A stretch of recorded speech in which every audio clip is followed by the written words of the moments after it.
Bien, para ir cerrando estos temas que hacen a lo que es la producción del software en términos de ingeniería, partimos también desde un concepto muy general de lo que son las fábricas del software que nos permiten y que apuntan a una reutilización del código lo más que se pueda, con una no dependencia hacia lo que es el factor humano, el generador en sí del código, sino que de unificar una estructura de manera articulada que pueda trabajar como un todo, eh, velando siempre por la integridad del código mismo y también la validación de los mismos. En el último punto abordamos lo que es el testeo, la evaluación de nuestra producción. Este testeo que va a depender por sobre todo de qué tan variable son los productos resultantes, ¿sí?, de software que nosotros fabricamos, hacia dónde apunta nuestro proyecto software, y en definitiva cuáles son las prioridades más significativas para los involucrados, para el dominio, para los expertos del negocio, que en definitiva son nuestros clientes. Entonces, abordaremos aspectos de testing, ¿sí?, y que tienen que ver con lo que es la implementación también de la variabilidad. Convengamos de que es un tema muy profundo, que en definitiva sería tema para un módulo más. Tiene mucho que ver con lo que son las auditorías, que nos permiten tener un panorama muy detallado, ¿sí?, del conjunto global del sistema, así también como los detalles de los subprocesos que van interactuando en el todo. Voy a avanzar. Bien, nosotros conocemos el término de aseguramiento de la calidad como una instancia que procura, como su nombre lo indica, asegurar lo más que pueda la calidad del producto final que se obtiene. Para que este producto final tenga una alta calidad, para que pueda competir en el mercado, para que pueda permanecer en el mercado, para que sea sostenible a lo largo del tiempo, que sea altamente flexible, versátil, escalable, que tenga un fácil uso, es decir, una alta navegabilidad, un entorno amigable con el usuario que invite a utilizarlo, y además de todo esto sea totalmente eficaz y eficiente en la acometida real de su porqué de ser, de su razón de ser, es decir, cumplir con su objetivo, arrojando datos reales, certeros, ¿sí?, que pueda ser totalmente accesible, disponible, y al mismo tiempo velar por la seguridad, ¿sí? Todas estas características hacen al aseguramiento de la calidad del sistema a nivel global. Entonces, al menos aquí he traído cuatro puntos muy importantes que podrían ser tomados en cuenta para mantener, ¿sí?, un estándar de calidad lo más deseable posible. No es una ciencia exacta, como bien lo mencionaba anteriormente. Esto depende del contexto, depende del rubro en el cual se está moviendo el desarrollo en sí del proyecto, depende de las prioridades de las personas.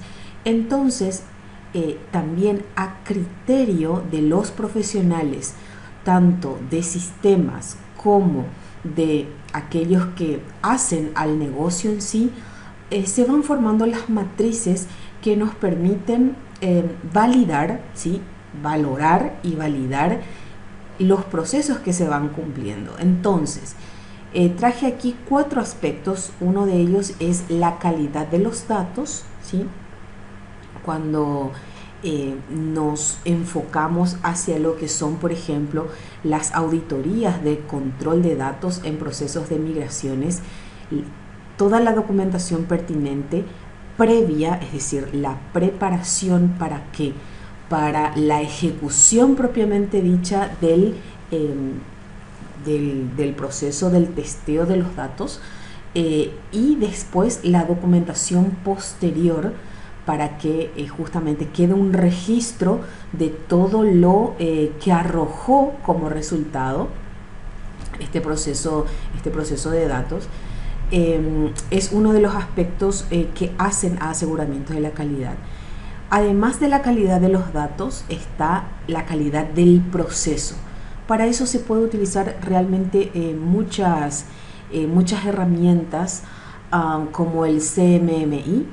También valorar lo que es la evaluación de la sustentabilidad del proyecto, cada cuánto tengo que inyectar o hacer algún tipo de intervención, ¿sí?, desde el punto de vista de la generación de contenido, de la depuración, etcétera, ¿sí? O cuánto tiempo puede correr solo, ¿sí?, sin demasiadas actualizaciones, sin demasiados ajustes. Ahora bien, este producto está preparado para enfrentar cambios a corto y mediano plazo. Vamos a poner un ejemplo muy sencillo, muy claro, que es, por ejemplo, el tratamiento de los porcentajes de los impuestos o la creación de nuevos impuestos. Anteriormente, y les hablo de hace unos 15 años atrás aproximadamente, el impuesto al valor agregado, conocido como IVA, solamente tenía el 10% del valor del producto. En tanto que sí, ya se exceptuaba, es decir, ya se contemplaba a los productos exentos, ¿sí?, en donde no pagaban IVA, entonces eran 0%. Luego, conforme también el criterio tributario, seguramente las leyes de tributación van evolucionando y van acompañando a lo que es la producción y el desarrollo de un país, van creándose nuevos impuestos, e incluso los impuestos anteriores van asumiendo nuevos valores en cuanto a rango, en cuanto a porcentaje. Ahora la pregunta es, ¿nuestro sistema está preparado para trabajarlo de manera dinámica? ¿O bien tiene que haber nuevamente una intervención desde el punto de vista de sistemas para readaptarlo a los nuevos desafíos? Entonces, esos criterios como el manejo de registros a nivel dinámico, ¿sí?, es un buen punto cuando nosotros hablamos de la sustentabilidad del proyecto. Tampoco creamos soluciones eternas, ¿sí?, porque en definitiva de eso vivimos, ¿sí?, y dejamos abiertas también posibilidades a la expansión, ¿sí? Pero hay una fina línea que nos tiene que permitir, ¿sí?, ser lo más flexibles posibles en cuanto a otorgarle al usuario, es decir, al dueño, ¿sí?, la posibilidad de manejar muchos registros a nivel dinámico, pero también proyectando, ¿sí?, posibles y futuras escalas o evoluciones de nuestro mismo programa o de nuestro mismo proyecto.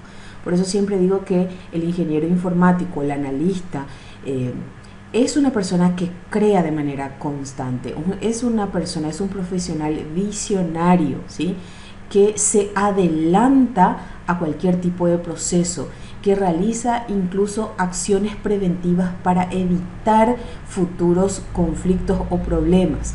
Es una habilidad que tenemos que ir desarrollando, como entrenándonos a través de las prácticas, de las experiencias, y bueno, de esa manera ir acumulando, repito, esa habilidad, esa destreza de poder prever, ¿sí? Otro punto que es también interesante y que asegura la calidad del proyecto final es la metodología utilizada. Si fue de repente una metodología tradicional, si fue iterativa, sirve mucho lo que conocemos como Scrum para poder realizar este tipo de desmenuzar la metodología en la cual fue creada, ¿sí? El proyecto, ¿sí? Y de esa manera también valorar la calidad de cada componente. Y hablando de calidad de componente, también hay otro punto, que es el cuarto, la calidad del producto. Sí se rigen por normas internacionales, pero al mismo tiempo se puede hacer un análisis de consulta, un análisis de código automático o bien regirnos por cualquier norma que nos permita justamente estandarizar nuestro software, como ser el ISO 9126, ¿sí? Y otros que nos permiten, además de asegurar la calidad, ¿sí?, estandarizar y también sacar al mercado internacional, es decir, competir a nivel global con el producto que nosotros podamos llegar a producir. Bien, existen también aquí, al menos les propongo 6 características que se pueden evaluar. No son estáticas, dependen del tipo de proyecto que llevemos adelante, depende de las prioridades de la compañía o de los dueños de la compañía, de lo que realmente quieren obtener, depende de la visión también que se tenga como objetivo, ¿sí? Y al cual sirve, ¿sí?, este proyecto software. El primero de ellos habla de la funcionalidad, es decir, la capacidad que tiene el programa de cubrir los requerimientos utilitarios establecidos, tanto implícita como explícitamente. Me explico un poco más hablando de los requisitos implícitos y explícitos. Es decir, cuando nosotros hablamos justamente de la facturación, vayamos nuevamente al ejemplo del IVA. Si necesitamos emitir facturas, ¿sí?, a través de un sistema informático, eso es explícitamente. Se nos dice, quiero generar una factura el cual pueda imprimir o bien lo pueda enviar a un repositorio digital. Implícitamente a eso está la liquidación del IVA, es decir, toda factura tiene un componente que es la deducción de los impuestos, ¿sí? Entonces, esta funcionalidad habla de esa capacidad que debe de tener nuestro sistema de cumplir ambos requisitos, los que están bien identificados y los que ya vienen con esa indicación, ¿sí? El siguiente punto habla de la fiabilidad. En este caso se estudia si la estructura puede mantener las prestaciones por un tiempo y bajo ciertas condiciones definidas, lo que les mencionaba en la diapositiva anterior cuando hablábamos de lo que es la calidad del proceso. Fíjense que la fiabilidad también entonces habla de que qué tan fiable, qué tan certero, qué tan segura estoy utilizando por un tiempo determinado, que no tiene que ser demasiado breve, ¿sí? El software siempre avanza más lento que el hardware. El hardware se actualiza por una cuestión, desde mi punto de vista, por una cuestión de obsolescencia programada, ¿verdad? Seguramente que otros podrán tener una perspectiva distinta, que es, por ejemplo, la de asegurar las líneas de producción, etcétera, ¿sí? Pero es así, el software siempre avanza más lento en cuanto a tiempo de uso. Un software lo podemos utilizar por décadas. Y sin embargo, la electrónica, ¿sí?, tiene que ser renovada en ese tiempo de una década al menos 4 o 5 veces. Después tenemos la usabilidad, que mide el esfuerzo que necesita el usuario para justamente utilizar el modelo con un grado de satisfacción. ¿Cuántos clics tengo que hacer? ¿Cuántas veces tengo que realizar el mismo proceso? ¿Cuántas veces, qué sé yo, tengo que guardar, tengo que volver a enviar, tengo que cerrar la ventana, tengo que volver a abrir para poder generar mi reporte, ¿sí? Entonces la usabilidad tiene mucho que ver con la navegabilidad, es decir, el fácil acceso, ¿sí? Que la interfaz sea lo más intuitiva posible, ¿sí? Y otros aspectos que hacen al uso en sí del software.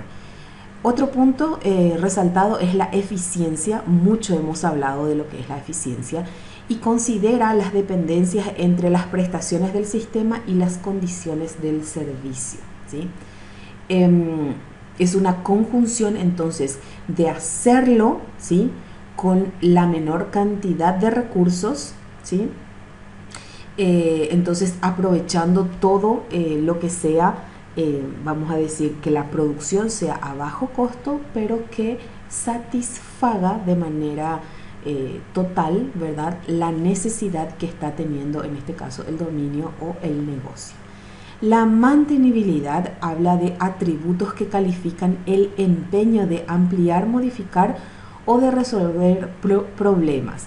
Este mantenimiento, ¿sí?, se hará a la base de datos solamente, se hará por parte también generando nuevo código, corrigiendo código o ambos, ¿sí? Entonces es también un criterio, una característica que podemos evaluar, ¿sí? Es fácil mantenerlo, lo puede hacer el usuario final, es decir, el dueño de la empresa, a través de un mecanismo diseñado para eso. Imagínense lo que les estoy diciendo. Yo, desarrollador de software, ¿sí?, valga la redundancia, desarrollo o creo mi software, lo implemento ya con un aplicativo que le permite al usuario realizar el mantenimiento, es decir, un software adicional y en paralelo que permita mantener bases de datos, que permita obtener reportes de errores que van ejecutándose en tiempo real, o sea, interpretados y ejecutados en tiempo real, o indefectiblemente lo hago yo de manera manual año tras año. Es otra característica que se puede evaluar. Y como número 6 les propongo la portabilidad. ¿Puede haber otras características? Claro que sí, que pueden haber muchas características dependiendo del área de interés de los afectados o de los involucrados. La portabilidad en este caso determina si el modelo es capaz de ser transferido a otra plataforma, como por ejemplo web, como por ejemplo app, como por ejemplo varios sistemas operativos, etcétera. Entonces eso la portabilidad o el grado de portabilidad también es una característica que nos permite evaluar nuestro software. Tras el testing, ¿verdad?, tras la prueba, se evalúa, ¿sí? Esa evaluación depende mucho de la variabilidad que tiene mi producto, que tiene mi escenario, que tiene justamente los elementos que van, y valga la redundancia, variando, y que conforme a eso también van arrojando distintos, aunque muy pequeños, pero distintos resultados, ¿sí?, como producto. Ahora, entre estas características, ¿sí?, a evaluar nuevamente, nosotros podemos generar una serie de criterios, ¿sí?, conforme a qué, conforme al tipo de software, como ya les mencioné en varias oportunidades en este video, el tipo de software que estoy valorando, que estoy en definitiva, que estoy probando a través del testing, que estoy evaluando, ¿sí?, y que estoy valorando, ¿sí?, estoy dándole un nivel de calidad, ¿sí? Este nivel de calidad puede ser cualitativo o puede ser cuantitativo, ¿sí? El cuantitativo nos permite a través de valores numéricos justamente obtener rangos que nos permitan categorizar nuevamente el desempeño, ¿sí? Si es aceptable o tolerable, si es bueno, si es muy bueno o si es totalmente satisfactorio, dependiendo del resultado numérico que nos arroje, ¿sí? Entonces, este tipo de software podría ser financieros, administrativos, educativos o de propósito específico, también conocidos como a la medida. Por ejemplo, la parte de financiero, ejemplos de sistemas contables, bancarios, sistemas de pagos, sistemas de estimación de costos, de listas y otros, ¿sí? En donde, por ejemplo, ¿qué me interesa? ¿Sí? Orden del criterio de evaluación. Para un software financiero, yo tengo como orden de prioridad que la seguridad va a ser lo más importante que yo quiero evaluar, seguido del tiempo de respuesta, ¿sí? Seguido de la exactitud con de la información. Yo pondría todavía, ahora que lo miro así, veo de que incluso ese 2 y 3 lo puedo, cambiar, ¿sí? Intrapolar. Y después en el número 4 dice la recuperabilidad. Antes de pasar a lo que son los evaluadores del perfil, fíjense que en el tipo de software administrativo no es lo primero la seguridad, sino que el tiempo de respuesta, por ejemplo, ¿sí? Entonces, estos criterios de evaluación o el orden que nosotros le demos van variando respecto al tipo de software, al objetivo que tiene nuestra empresa, al contexto inmediato en ese momento, ¿sí? En realidad hay mucha variabilidad en todo esto, ¿sí?